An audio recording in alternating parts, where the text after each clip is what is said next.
আজকের ভিডিওটা তাদের জন্য যারা ঝাল খেতে পছন্দ করেন। আসসালামু আলাইকুম। তাই প্রথমে আমি তেঁতুল ভিজিয়ে নিয়েছি, আম কুচি করে নিয়েছি রসুন কিছুটা ছুলে নিয়েছি, আচার। আর আজ আমি তৈরি করব হচ্ছে নাগা মরিচ বা বোম্বাই মরিচের আচার। এটা বেসিক্যালি অনেক ঝাল হয়, ঝাল একটা আচার। যারা ঝাল খেতে পছন্দ করেন তাদের জন্য বেস্ট একটা আচার। তাই প্রথমে কড়াইতে তেল দিয়ে আমি দিয়ে দেবো গোটা পাঁচফোড়নটা দিয়ে পাঁচফোড়নটা একটু ভাজা হলে এর মাঝে দিব আমি আদা রসুন বাটা। শুধু আদা রসুন বাটাটা দেবো, আর দেবো একটু হলুদ মরিচের গুঁড়া কালারের জন্য। এটা একটু কষানো হলে দিয়ে দেবো আমটা কষিয়ে আসলে এর মাঝে দিয়ে দেবো লবণটা দিলে আমটা তাড়াতাড়ি সেদ্ধ হবে এই জন্যে।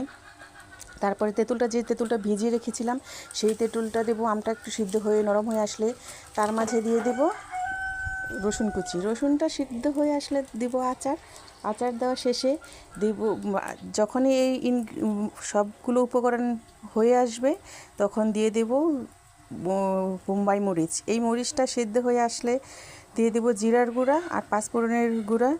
আর এটা সিদ্ধ হলেই তারপরে আমি নামিয়ে নিয়ে বয়মে বা জারে সংরক্ষণ করব। এটা কিন্তু সারা বছর রেখে খাওয়া যায়, শুধু তেলটা দিয়ে রাখলেই হয়।